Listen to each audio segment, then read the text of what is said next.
Hello everyone. If you want to translate a document in Google Docs, first step, on the top, click on Tools, and from this menu, click on Translate Document. Now, this document will be copied and translated as a new document. For that, you must choose a new title.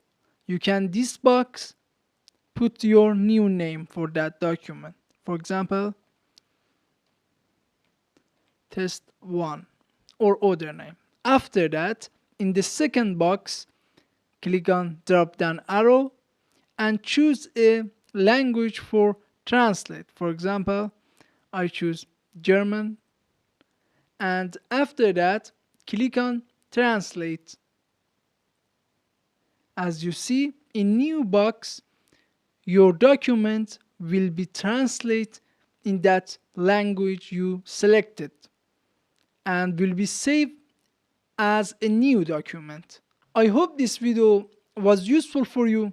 Please subscribe to our channel and support us to make more videos. Thanks for watching.